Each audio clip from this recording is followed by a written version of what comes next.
The mist rolls in thick over the fields of Waterloo, Belgium, where the echoes of cannon fire and the clash of bayonets still seem to linger in the air, even 2 centuries later. It's a place where history doesn't just sit in books, it's etched into the very soil, soaked with the blood of thousands who fell in one of the most decisive battles of the Napoleonic Wars. On June 18th, 1815, Napoleon Bonaparte's Grande Armée faced off against the Duke of Wellington's Allied forces, supported by Prussian troops under Gebhard Leberecht von Blücher. What started as a rainy morning turned into a slaughter, with over 50,000 casualties in a single day. Napoleon, the emperor who had conquered much of Europe, met his downfall here, leading to his exile and the redrawing of the continent's map at the Congress of Vienna. But what if those echoes aren't just metaphorical? What if the dead of Waterloo refuse to rest? In this episode, we're diving into something beyond the textbooks. Reports from modern soldiers stationed at a Belgian military base near the battlefield, a place called Camp Wellington, a NATO-affiliated barracks built on the outskirts of the historic site. Established in the late 20th century for joint exercises, it's a hub for multinational troops, training in everything from urban warfare to cyber defense. The base is modern. Concrete bunkers, high-tech simulators, and mess halls serving Belgian waffles alongside MREs. Yet, whispers among the ranks speak of shadows in the night, unexplained noises and apparitions that harken back to 1815. I've gathered these accounts from veterans who've served there, men and women who approached their duties with the discipline expected of any soldier. They're not prone to flights of fancy. These are professionals trained to face real threats. But what they've described defies rational explanation. Hauntings in the barracks that tie directly to the ghosts of Waterloo. Is it the residual energy of that fateful day, or something more sinister? As we explore these stories, remember, in the military we rely on facts, intel, and chain of command. But sometimes the unknown creeps in, challenging everything we think we know. Let's step into the fog and hear what these soldiers have to say. Chapter 1. The Midnight Sentry. I was Sergeant Elias Moreau, Belgian Army, assigned to perimeter security at Camp Wellington in the fall of 2018. The base is tucked just a few kilometers from the Lion's Mound, that artificial hill raised decades after the battle to mark the spot where the Prince of Orange was wounded. By day, it's all routine. PT at dawn, vehicle maintenance, briefings on hybrid threats. By night, especially during October when the weather turns raw, the place feels different. The wind comes off the fields, carrying a damp chill that gets into your bones, and the distant rumble of thunder can sound too much like distant artillery. That particular shift started at 0000 hours. I drew the midnight to 0600 perimeter patrol, solo foot mobile, around the outer fence line and the older barracks blocks. Block C was the oldest section, built in the late 80s on what used to be farmland. The concrete walls were patched in places, and the floodlights cast harsh yellow pools that never quite reached the shadows between buildings. I liked the quiet out there. It gave me time to think, to run mental checklists. But that night, the quiet felt wrong, oppressive, like the air itself was holding its breath. Around 02:15, I caught it. Footsteps. Not the crisp crunch of modern combat boots on gravel, but a heavy, uneven shuffle, like men dragging through thick mud. The the kind that would suck at your soles after hours in the rain. I stopped dead, switched my AN/PVS-, 14 night vision monocular to thermal overlay. The world went green and black. No heat blooms, no movement signatures, just cold ground and colder air. Qui va là? I challenged, voice low but firm. Then, in English, standard NATO procedure. Identify yourself. This is a restricted military area. Nothing answered except the wind rattling the chain-link fence. My pulse climbed, steady, controlled, the way they train you. But adrenaline still sharpens everything. I keyed the radio anyway. Control, Sentry 4. Possible contact near Block C, southeast corner. Auditory only. Footsteps, no visual. Request confirmation on sensors.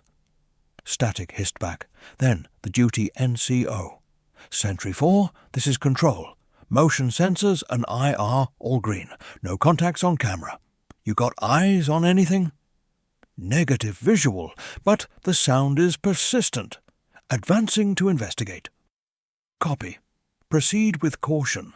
Log it if you find anything. And Moreau, don't spook yourself, it's probably a fox or the wind in the drainage pipes. I clicked off, exhaled slowly. Rational explanation. Always start there. But as I moved forward, sweeping my flashlight in slow arcs, the footsteps didn't fade. They grew closer, more distinct. Now I could pick out individual steps. Left, drag, right, drag, like wounded men or troops exhausted after a long march. My mouth went dry. I reached the corner of Block C, where the floodlight met darkness. That's when I saw him. A silhouette, just at the edge of the light pool. Tall, broad-shouldered, wrapped in what looked like a heavy greatcoat, with the collar turned up against the weather. A bicorn hat sat low, shadowing the face completely.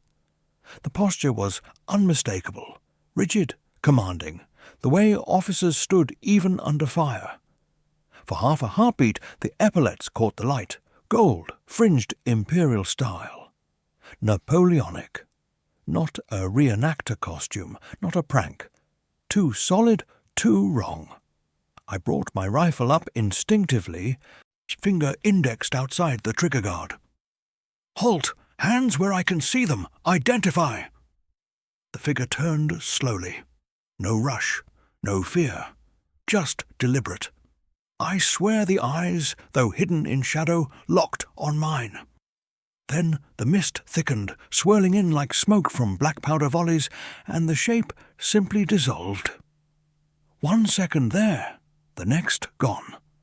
No footsteps retreating, no rustle, just emptiness, and the sudden bite of cold that made my breath fog despite the mild temperature. I stood there for what felt like minutes.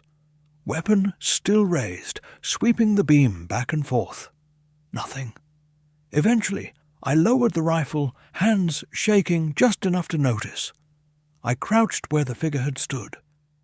In the mud, half buried, was a brass button.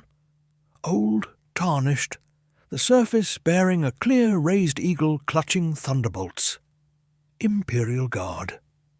I picked it up. I felt the weight of it in my palm. Real, not a replica. Back at the guard post, I showed it to Corporal Jens, my bunkmate, on the next shift. He turned it over, frowning. "Where'd you get this, Sarge? Looks like museum shit." "Found it on patrol, right where I saw something." He laughed, but it was forced. "Ghost of Napoleon? Come on.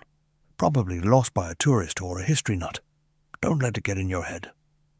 I tried to laugh it off, too. But that night in the barracks, lights out, I lay staring at the ceiling while the others snored. The whispers started around 0330. Soft, overlapping French voices, drifting through the walls like they were coming from the next room. L'Empereur. La victoire est proche. Tenez bon. Hold fast. Victory is near. I pressed my ear to the wall. Nothing mechanical. No radio left on, or just voices that faded when I sat up. The next morning I logged the incident formally. Audio anomaly. Possible historical artifact recovered. Command wrote it up as non-hostile environmental factor. But I kept the button in my locker. Every night patrol after that, I scanned the same corner. It never reappeared. But sometimes, when the fog rolls in thick and the wind carries that faint sulphur tang of old gunpowder, I still hear the shuffle of boots in the mud. And I wonder, was he watching us train? Or waiting for the next battle to begin? Chapter 2. Whispers in the Walls. Private First Class. Maria Santos, U.S. Army. Logistics Specialist. Attached to NATO multinational forces at Camp Wellington, summer through fall of 2020. 6 months into my rotation, and the base had started to feel almost normal. Almost. Mornings were reveille at 05:30, PT in the damp Belgian fields, then straight to the supply warehouse, counting crates of 5.56 ammo, signing off on MRE pallets, coordinating convoys that rolled in from Ramstein or Shape headquarters. Routine kept your mind sharp and the days predictable. But the barracks, especially Block A, had a way of reminding you that predictability was an illusion here. Block A was the oldest livable section on post, constructed in the late 1980s, but sitting on ground that had seen far worse. Vets called it the echo chamber because of the way sound behaved inside. Voices from one end of the corridor would arrive distorted at the other. Footsteps seemed to multiply, and every creak carried like it was amplified through hidden speakers. Most of us chalked it up to cheap construction and poor insulation. I told myself the same thing every time I walked those halls. It started on a Tuesday evening, right after evening chow. 1900 hours. I was in my 2-man room on the second floor. Bunk, wall locker, desk piled with inventory spreadsheets, prepping uniforms for the next day's barracks inspection. Lights overhead flickered once, twice. Brownouts were common when too many soldiers ran space heaters or charged batteries at once. I ignored it, focused on pressing creases. Then the scratching began. Low at first, like fingernails dragging slowly across plywood, coming from inside the wall behind my bunk. I paused, head cocked. Mice? The post pest control had sprayed last month. I rapped my knuckles against the sheetrock. Hey, knock it off in there. A joke, half to myself. The scratching stopped for about 3 seconds. Then it returned, sharper, more deliberate, not random, rhythmic. Pause, pause, scratch, long scratch short. It took me a moment to recognize the pattern. Morse. I'd learned basic code in AIT, mostly for fun and field ex-coms drills. I grabbed my notebook and pen, sat on the edge of the bunk and listened hard. Dot, dash, dot, dash, dot, dot. The sequence repeated. AIDEZ, NOUS. Aidez-nous, French for help us. My stomach dropped. The room suddenly felt 5 degrees colder. I stood, pressed my ear flat to the wall. The code kept coming, insistent, like someone trapped on the other side was tapping with whatever they had left. I banged again, harder. Who's there? This isn't funny. Silence. Then a low sigh, like air escaping a punctured lung, followed by the faintest murmur. Words, too soft to make out. I backed away, a heart hammering against my ribs, the way it did during live-fire ranges when adrenaline hits peak. I grabbed my flashlight, swept the room. Nothing out of place. No vents rattling, no pipes exposed. I stepped into the corridor. Lieutenant Harper was walking past on his way to the day room. "Sir," I said, keeping my voice level, "got something weird in my wall. Scratching, then Morse. Spelled help us in French." He stopped, raised an eyebrow. "Morse? You sure?" "Positive. Aidez-nous," repeated 3 times.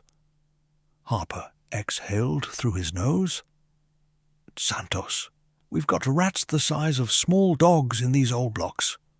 Or maybe the wind's hitting a loose panel just right. Either way, log it with facilities if it keeps up, but don't lose sleep over it. We've got enough real problems without chasing ghosts." "Yes, sir." I nodded. But his dismissal didn't settle the knot in my gut.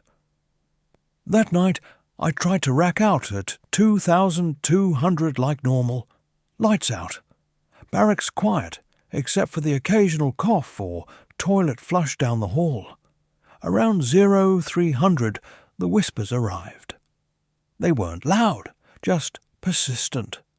Overlapping voices, male, speaking rapid French. Fragments I could pick out from high school lessons and later Duolingo binges during deployments. "Chargez à la baïonnette pour l'empereur, tenez la ligne." Charge, with bayonets. "For the emperor, hold the line." I sat bolt upright, flicked on my red lens flashlight. The beam caught swirling dust motes, but no source. Shadows on the wall stretched and contracted, almost forming shapes. Hunched figures, bandaged heads, arms clutching invisible wounds. One seemed to turn toward me, mouth open in a silent scream. I whispered, "Who's there?" No answer. Just more commands. Fainter now. "Phew! Recharge! Les Prussiens arrive." Fire. Reload. The Prussians are coming.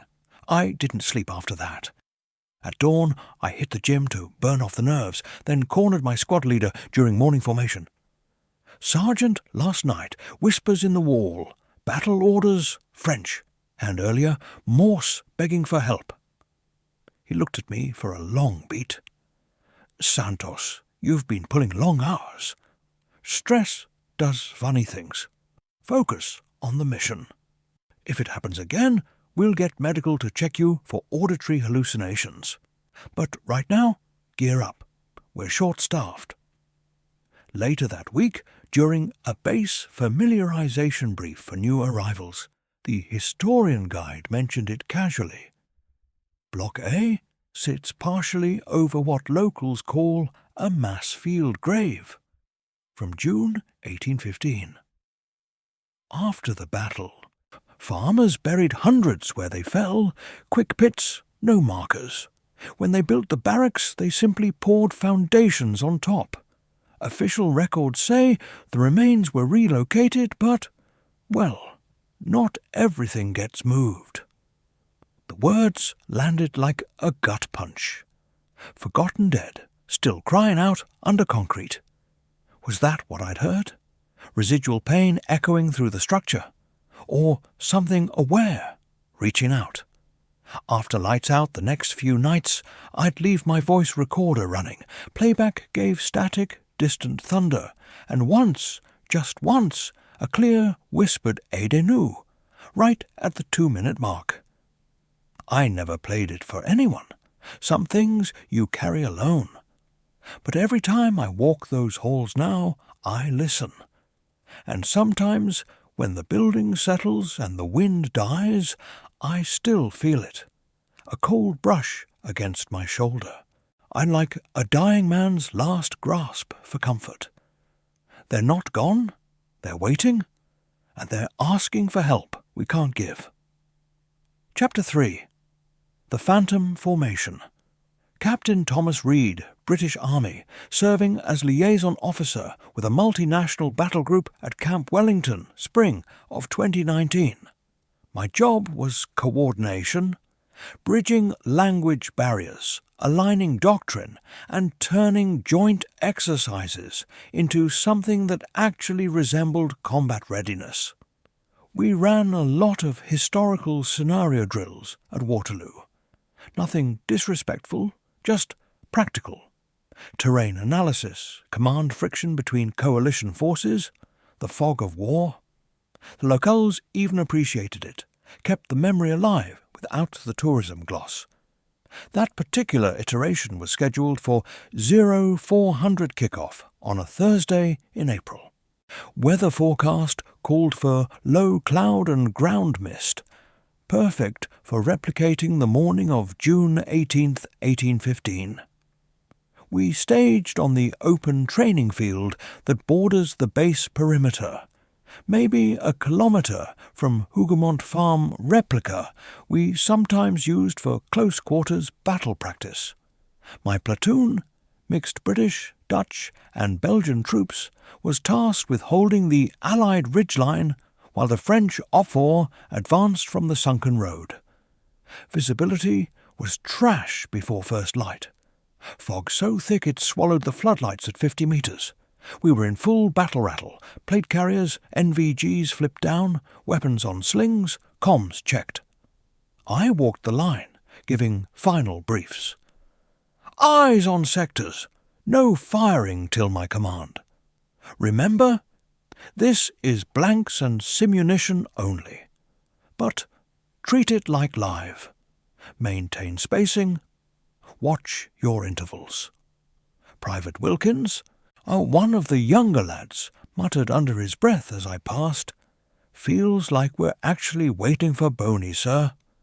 I shot him a look. Focus, Wilkins. History's a teacher, not a ghost story.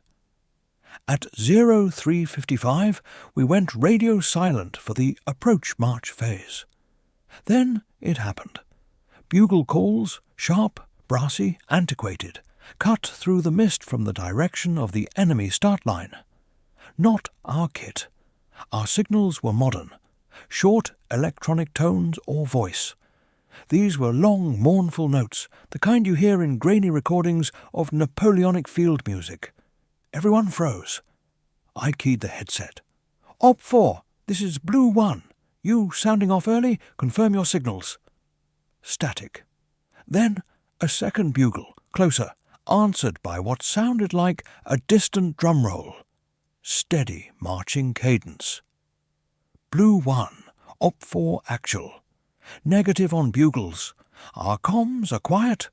Sensors show no movement. I lowered the radio. The calls kept coming. And then shapes resolved in the fog. Ranks. Perfect parade ground straight. Blue greatcoats, white crossbelts, black shakos with pom-poms drooping in the damp. Hundreds of them, maybe more, advancing in column, muskets, shouldered, bayonets, fixed. No faces, just pale blurs where features should be. No sound of boots except a faint, wet crunch that matched the drum. Wilkins hissed beside me. "Sir, those aren't our lads. Look at the kit. That's old guard pattern." I felt the hairs on my neck stand despite the thermal layer. "Steady," I ordered, voice low. "Hold position. Do not engage." The formation closed to 30 meters. Cold air rolled ahead of them like bow wave. Breath visible in short, synchronized puffs, even though no one was exhaling. One figure near the front, a sergeant or corporal by the stripes, turned his head toward our line. The motion was slow, deliberate. For a split second, the mist parted, and I saw no eyes, just dark hollows. But the posture screamed recognition. Then they passed through us. Not around, through. Cold blasts hit like walking into a freezer. Helmets shifted on heads, weapon slings swayed. A few men staggered as if shoved. No physical contact, just pressure, like walking through deep water. The ranks kept perfect step, silent, except for that endless drum and the occasional murmured command in French. En avant, serrez les rangs. They vanished at the far edge of the field, melting into the mist as cleanly as they'd appeared, left behind boot prints in the soft loam. Small, hobnailed, spacing consistent with 1815 drill manuals. Not our Vibram souls. We stood there in stunned quiet for maybe 20 seconds. Then the radio crackled. Blue 1 control. Exercise terminated. All sensors negative. Report status. I cleared my throat. Control, Blue 1. We observed an unscheduled visual effect. No hostiles. Proceeding to rally point. Debrief was brutal. Command called it mass suggestion. Fatigue, low light, collective expectation from the scenario brief. Psych eval offered for anyone who wanted it. Most declined. But later that day, I walked the field alone with a measuring tape and camera. Prints measured 25 to 27 centimeters long. Hobnail patterns matched museum examples of French infantry footwear from the period. Soil samples taken by the post-historian showed no modern disturbance. That night back in the barracks, I couldn't shake it. I lay in my rack, listening to the hum of the heater and wondering, were they reenacting their last advance, or showing us what it felt like to be broken by coalition fire? Wilkins knocked on my door around 2,300, still wired. "Sir, you think they were trying to tell us something?" I didn't have an answer, just stared at the ceiling. Maybe they're still fighting the battle they lost, or maybe they're reminding us how thin the line is between then and now. After that exercise, the phantom formation never repeated in full. But on foggy mornings, if you listen hard near the training field, you can still catch the echo of a distant bugle. Faint, waiting, and every time I check my spacing a little tighter. Chapter 4. Shadows in the Armory.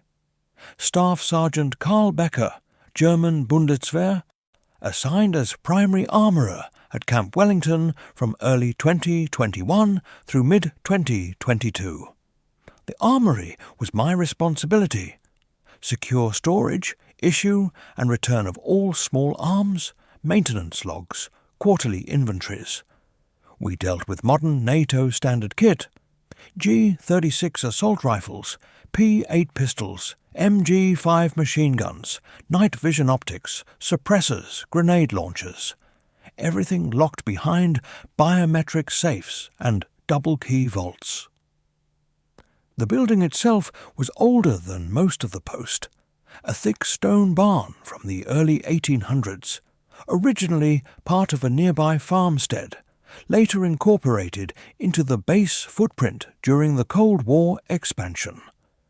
They'd gutted the interior, poured concrete floors, installed climate control and surveillance, but the original walls, rough-hewn limestone blocks, remained. You could still see faint tool marks from 2 centuries ago. I preferred night shifts for infantry. Fewer interruptions, cooler air, and the quiet let me focus. That Thursday, in July 2021, I started at 2100 hours. Base was on reduced activity after a long field exercise. Most personnel were in barracks or at the club. I had the armoury to myself. Lights dimmed to 60% for energy conservation. Only the overhead LEDs above the racks stayed bright. The hum of the dehumidifier was the only constant sound. Around 2,230 I heard it. Metallic clank. Not the dull thud of a dropped magazine or the click of a bolt being cycled. Sharper, rhythmic. Like sabres being drawn and crossed, steel on steel, edge to edge. I froze mid-count, hand resting on the open rack of bayonets. "Who's there?" I called, voice carrying in the high-ceiling space. "This is restricted access. Identify." No reply. And just another ring of metal, slower this time, deliberate. I moved toward the sound, past the long row of rifles, toward the back corner where we stored edged weapons and historical training props, more replica swords for ceremonial use. My boots echoed on the concrete. I flicked on my tack light, swept left to right. Empty aisles, shadows stretched long from the weapon racks. Then the shadows moved. Not mine, separate. Two figures projected on the far wall, tall, elongated, in what looked like tailed officer coats and bicorns. One lunged forward, the other parried with an invisible blade. The motion was fluid, practiced, like fencing masters from an old engraving. Each clash produced a real, audible ring, high and clear, vibrating through the stone. I drew my sidearm, thumbed the safety off. "Show yourselves! Hands up! And now!" The shadows ignored me. The duel intensified. Thrust, riposte, feint. Grunts, low, guttural, accompanied each strike. French curses drifted from nowhere. "En garde, traître! Défends-toi! Pour l'honneur!" On guard, traitor, defend yourself, for honor. Frost began forming on the inside of the windows, thin, crackling ice despite the 22 degrees Celsius ambient temp. My breath plumed white. The air tasted metallic, like blood and black powder. I backed toward the alarm panel, hit the duress button. Nothing. Lights flickered, monitors glitched to static. The duel reached a crescendo.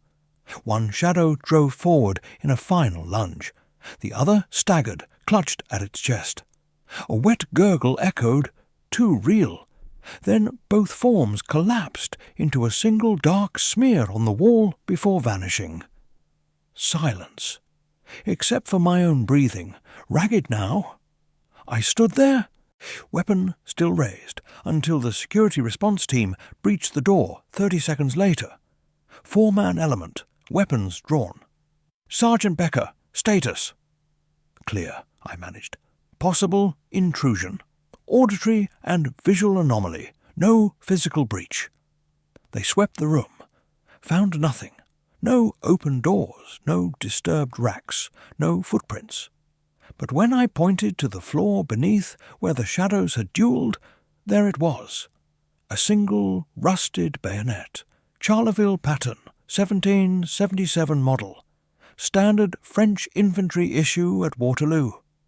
Triangular blade, socket intact, tang marked with an Imperial Arsenal stamp. Not ours. Not a training prop. Historians later confirmed it matched weapons recovered from mass graves near La Haye Sainte. I logged the incident as unexplained equipment appearance. Command chalked it up to possible misplacement during a prior historical display, but the armory had no such display scheduled. I started double-checking locks religiously after that. Nights following, the pacing began. Heavy footsteps, booted, deliberate, would start at one end of the armory corridor and walk the length of the building, stopping outside my office door. Never entered. Just paused as if listening.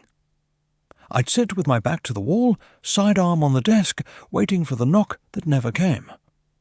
One evening I left a small oil lamp burning. Old Bundeswehr superstition from Cold War border guards. The pacing stopped that night. But the next inventory I found fresh scratches on the bayonet rack. 3 parallel lines like saber cuts. No tool marks. No explanation. I still work the armory, still issue weapons, but every time I handle edged steel, I feel the weight of history in my hands. Were they duelling over some ancient grievance from the battle's aftermath? Officers settling scores in the chaos of retreat? Or were they searching for weapons to fight a war that never ended? I don't know. I just know they're still here, practicing in the dark, waiting for the next call to arms. Chapter 5. The wounded apparition Lieutenant Anya Petrova, Russian Armed Forces, attached as medical observer and liaison to NATO Multinational Medical Detachment at Camp Wellington, January through September 2022. My primary duties were in the base clinic, trauma response training, preventive medicine briefs, assisting with sick call and maintaining readiness for mass casualty exercises. The infirmary was modern: stainless steel exam tables, defibrillators, oxygen setups, digital charting. But the building had quirks. It was one of the original structures repurposed from a 19th century outbuilding. Walls thick enough to muffle artillery if it ever came again. Night shifts were quiet. Most personnel slept. Only the duty medic and I handled walk-ins or emergencies.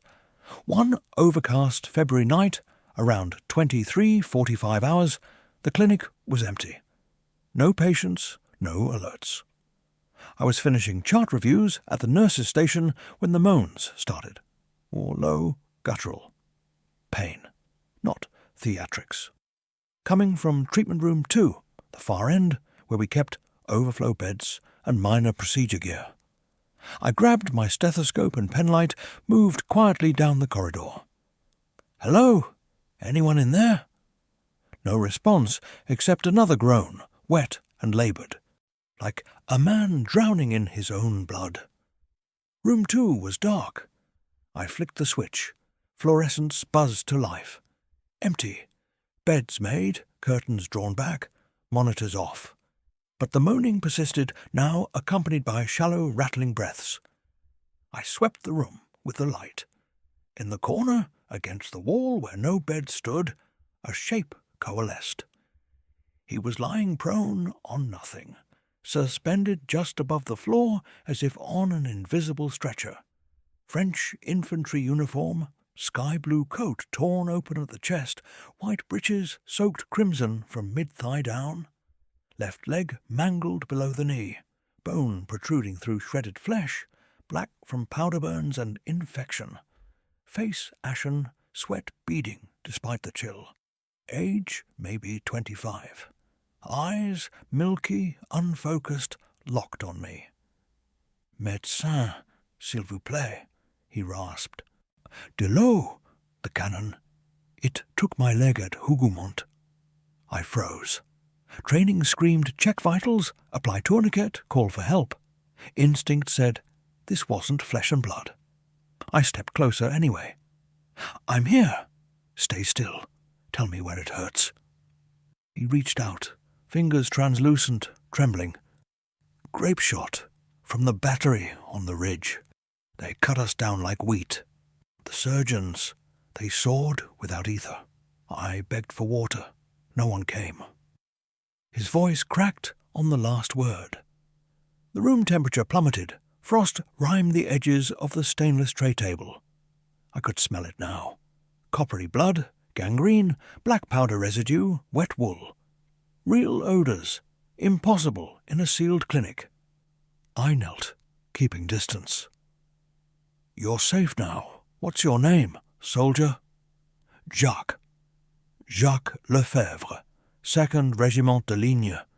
We charged at noon, held until the Prussians flanked us." A cough racked him. Dark fluid bubbled at his lips. Tell the Emperor, we fought to the last." I swallowed hard. "The battle ended long ago, Jacques. Napoleon lost, but you're remembered." His eyes cleared for a moment, sharp, pleading. "Then why does it still hurt? Why does the saw still scream in my dreams?"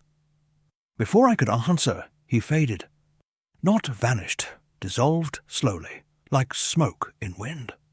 The leg wound left a faint red smear on the linoleum that evaporated when I touched it. The room warmed. The moans stopped. I sat back against the wall for a full minute, pulse hammering.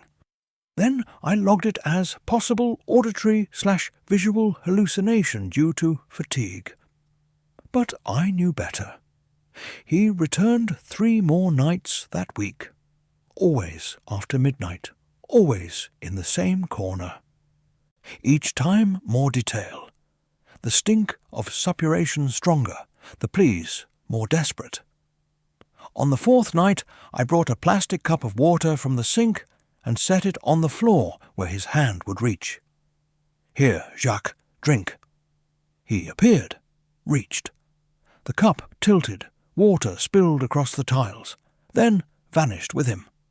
By morning, the puddle was gone. No residue, no evaporation ring. I confided in Major Khalid, the senior medic, over coffee the next day. "Anya, we've all heard the stories about this post," he said quietly. "Field hospitals after Waterloo were hell. Amputations without anesthesia, no antibiotics, infection rates near 90%. Thousands died slowly in barns and churches. If any ground holds trauma, it's here." He didn't laugh, didn't dismiss, just nodded. "If he comes again, do what feels right. Sometimes the dead just need to be seen." After that, the visits lessened. One final appearance in late March. Jacques lay quieter, breathing steadier. "Merci, médecin," he whispered. "The pain. It fades." Then he was gone for good. I still work nights in the clinic. Sometimes I leave a cup of water on the counter, just in case. And when the wind howls across the fields, carrying distant echoes of cannon, I listen for the rasp of a dying man's breath. Most nights there's only silence, but I know he found some measure of peace. And in this place, where so many begged for water and mercy that never came, that feels like enough. Chapter 6. Echoes of Command.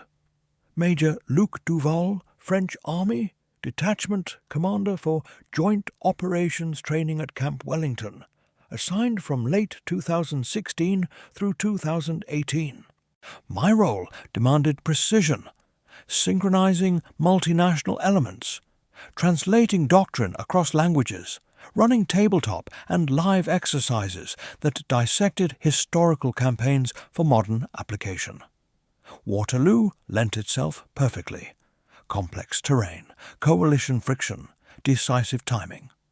We used digital overlays of 1815 deployments on current maps, ran scenarios from Plancenoit to Hougoumont, always with respect for the dead who made those lessons possible.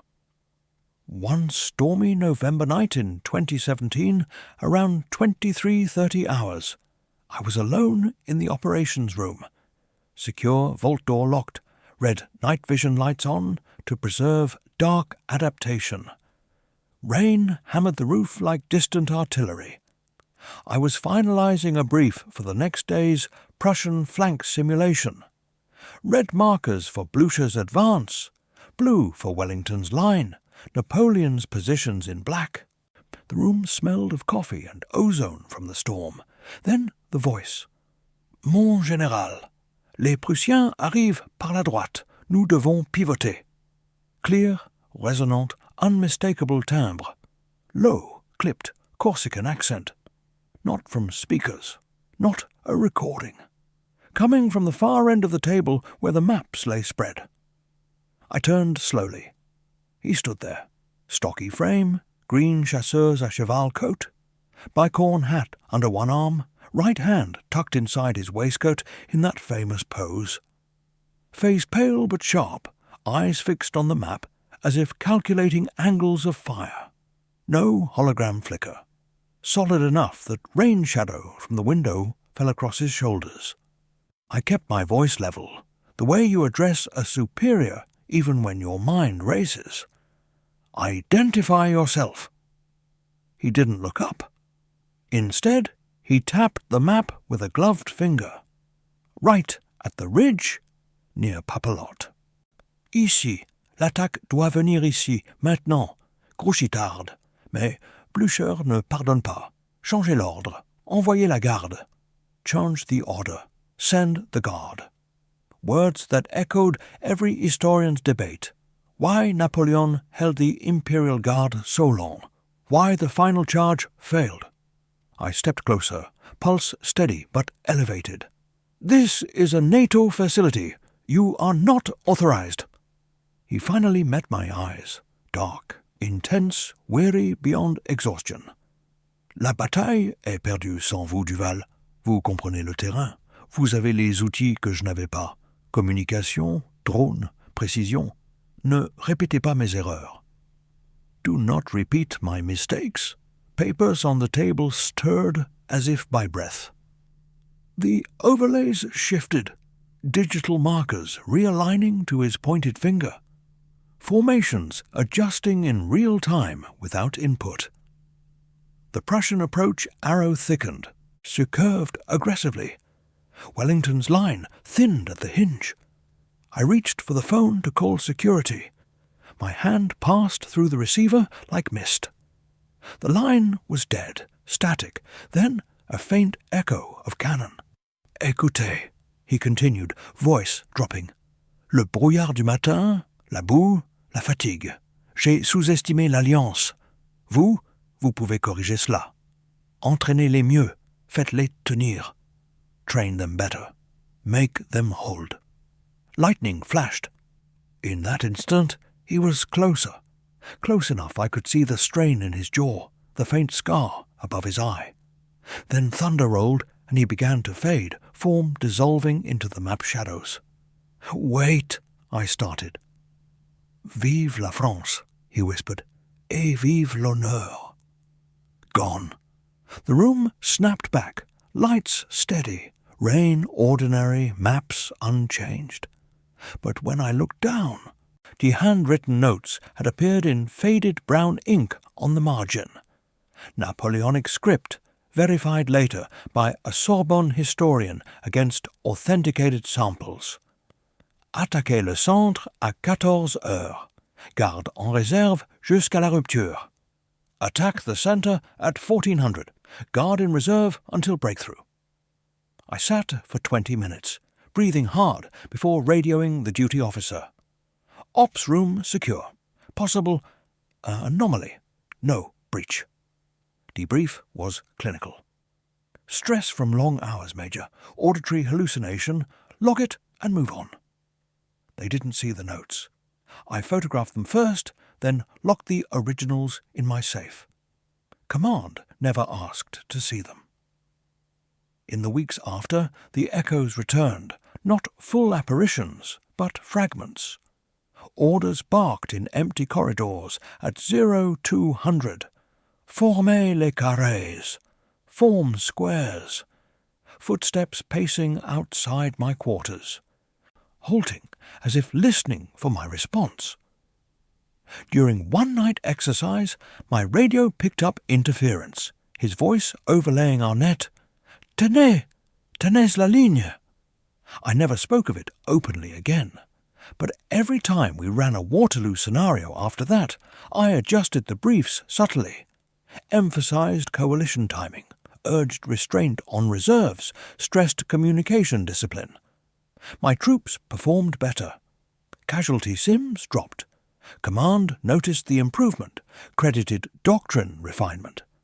I credited something else. He wasn't haunting for revenge, he was teaching, warning. And in the quiet moments when thunder rolls over the fields and the wind carries gunpowder scent, I still feel watched. Not with malice, with expectation, as if waiting to see if this time the battle ends differently. Chapter 7. The Final March. Sergeant Major Elena Vargas, the Spanish Army, senior enlisted advisor to the multinational training cadre at Camp Wellington, stationed there from 2021 onward.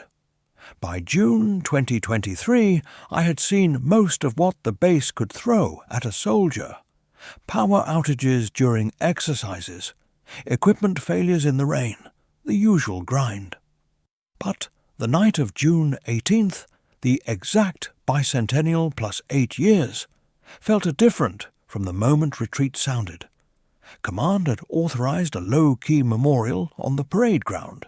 Simple vigil, national anthems played softly over speakers, A few wreaths laid at the base flagpole facing the distant Lion's Mound. Nothing theatrical, just respect for the fallen, a nod to the history under our boots.